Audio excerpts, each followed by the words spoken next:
In the early 1st century AD, the mighty Roman Empire, under the rule of Emperor Augustus, cast its long shadow over the vast, untamed lands of Germania. Rome's ambition was to extend its dominion east of the Rhine River, a frontier they sought to tame and integrate. Publius Quinctilius Varus, a man of political experience rather than extensive military renown, was appointed as the governor of this volatile new province. He arrived with 3 of Rome's finest legions, the 17th, the 18th, and the 19th. These legions were the embodiment of Roman military might, a force that had conquered vast territories across the known world. Varus's mission was to solidify Roman control, imposing Roman law, and, more importantly, Roman taxes upon the Germanic tribes. However, the fiercely independent Germanic peoples harbored a deep and growing resentment for their would-be conquerors. They viewed the Roman presence not as a civilizing force, but as an oppressive occupation. Into this simmering cauldron of rebellion stepped a figure of profound duality, Arminius. Arminius was a prince of the Cherusci tribe, a man of noble Germanic birth. Yet he had been taken to Rome as a youth, educated in the Roman way, and had even served with distinction in the Roman army. He was a Roman citizen, a knight, and a trusted auxiliary commander in Varus's own army. This intimate knowledge of Roman military tactics, their formations, their communication, and their mindset would become his most lethal weapon. While outwardly professing loyalty to Rome, Arminius secretly forged a powerful alliance of Germanic tribes. He united the Cherusci, the Marsi, the Chatti, and the Bructeri, binding them with a shared desire for freedom.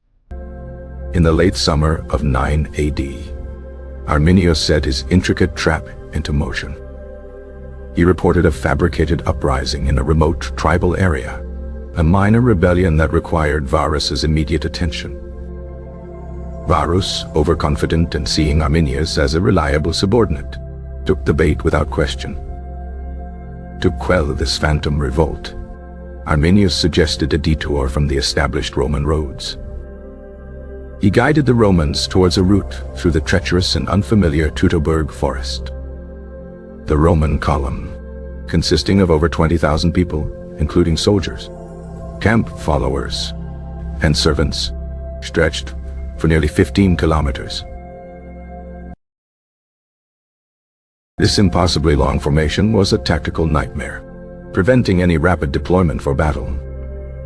As the legions marched deeper into the woods, the sky darkened and torrential rain began to fall. The narrow path turned into a quagmire of mud, slowing the legionaries' march to a grueling crawl. Their large wooden shields, the scuta, became waterlogged and incredibly heavy.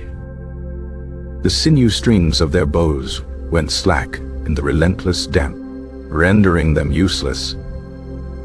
It was in this state of disarray and vulnerability that the first attack came.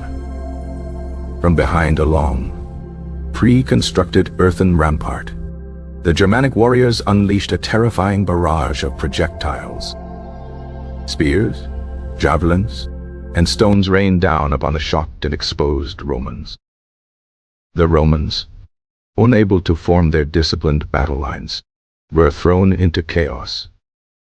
Warriors burst from the trees with terrifying war cries, their faces painted, their fury unleashed. They engaged the legionaries in brutal, close-quarters combat, where Roman tactics were nullified. The long Roman column was a trap. It was being attacked from all sides along its entire length. Varus struggled to maintain control, his commands lost in the din of battle and the roar of the storm. The first day ended with devastating losses for the Romans, but they managed to form a fortified camp for the night. They burned their heavy wagons and non-essential supplies to quicken their escape. On the second day, they broke camp and attempted to march towards the open plains they believed were nearby. But Arminius had anticipated their every move, funneling them into even more difficult terrain. The attacks were relentless, a continuous series of ambushes and lightning-fast raids. The Romans were fighting not just an enemy, but the forest itself. By the third day, the legions were shattered, their cohesion completely gone.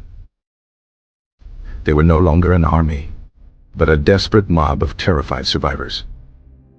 Arminius led the final, decisive charge against the last pocket of Roman resistance. Seeing no hope of victory or escape, Varus made the ultimate Roman choice. He, along with many of his senior officers, took his own life. The remaining soldiers were overwhelmed, cut down, or captured. The 3 legionary eagles, the sacred standards of the legions, were lost to the Germans. This was the ultimate humiliation for Rome, a symbol of catastrophic defeat. In a matter of days, 3 of Rome's legions had been utterly annihilated. The news of the Clades Variana, the Varian disaster, sent shockwaves through the Roman Empire. Emperor Augustus, upon hearing of the defeat, was said to have been driven to despair. He reportedly banged his head against the wall, crying out in anguish. "Vinctilius Varus, give me back my legions," became his lament. The defeat marked the end of Roman expansionist policy into Germania. The Rhine River would, for centuries, become the effective and heavily fortified boundary of the Roman Empire. Rome would launch punitive expeditions in the following years, led by the brilliant General Germanicus. He would inflict heavy defeats on Arminius and even recover 2 of the lost legionary eagles. But the strategic decision was made. Germania was not worth the cost in blood and treasure. Arminius, the victor of Teutoburg, would eventually be assassinated by rival Germanic chieftains, jealous of his power. Yet, his victory ensured that the lands east of the Rhine would never be fully Romanized. The Battle of the Teutoburg Forest was a turning point in European history. It preserved a distinct Germanic culture that would profoundly shape the future of the continent. The ambush was a masterpiece of planning, deception, and exploitation of terrain. Varus's arrogance and his misplaced trust in a supposed ally led to one of Rome's greatest defeats. The forest itself became a graveyard for 3 legions, a place of Roman nightmares.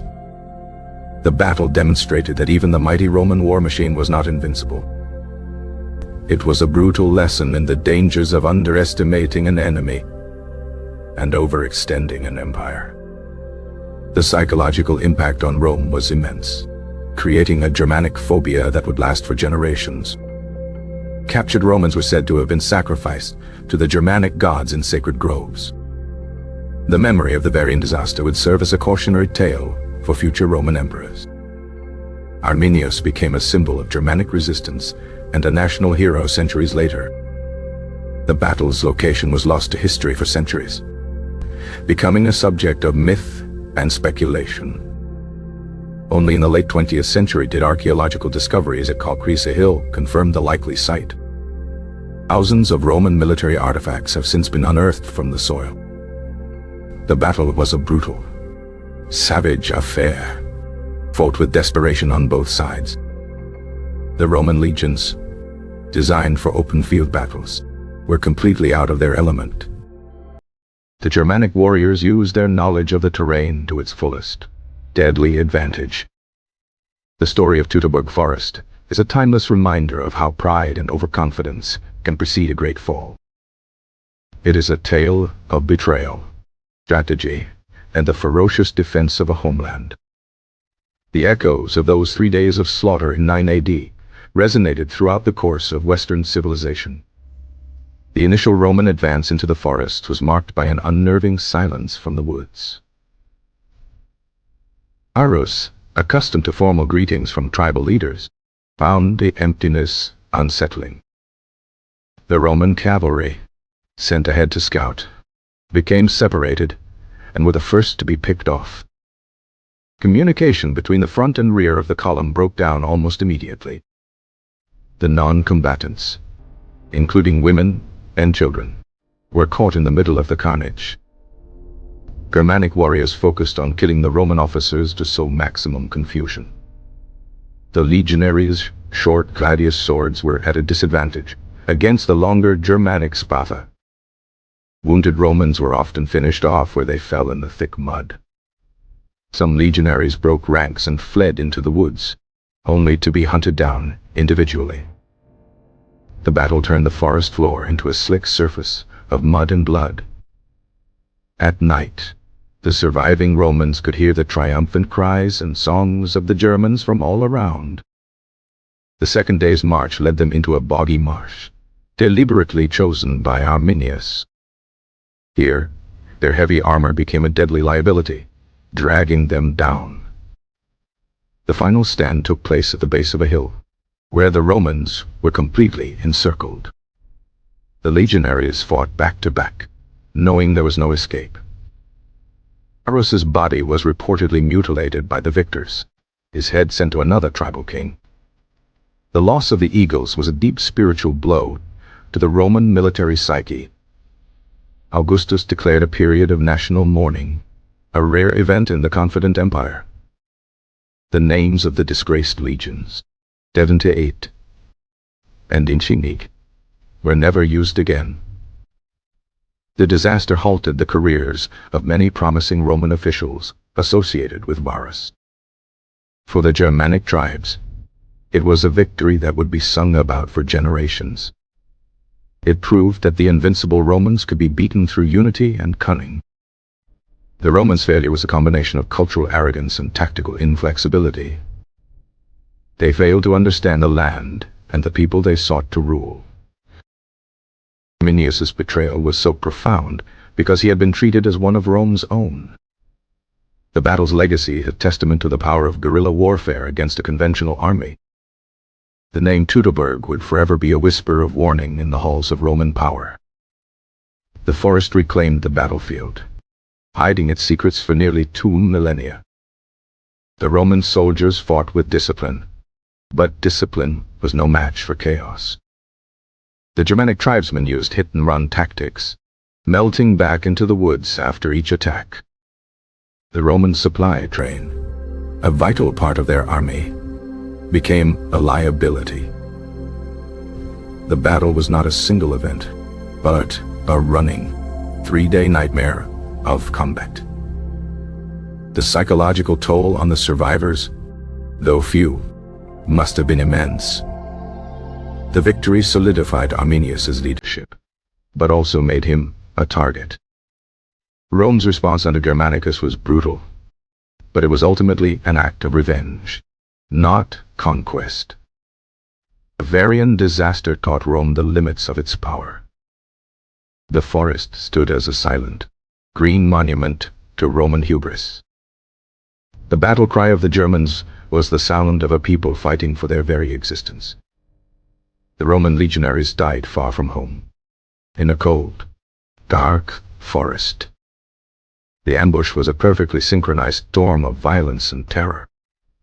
The ground itself became an enemy, treacherous and unforgiving. The loss of experienced centurions early in the fight was a critical blow. The Germans fought with the fury of men defending their families and homes. Roman formation, designed for open plains, became a death trap in the narrow defiles. The battle's outcome was decided by knowledge of the land. The Teutoburg Forest consumed an entire Roman army. The silence that fell after the final screams was the silence of a completed slaughter. The story was passed down through oral tradition long before Tacitus wrote it down. The battle ensured that Germany, east of the Rhine, would develop on its own terms.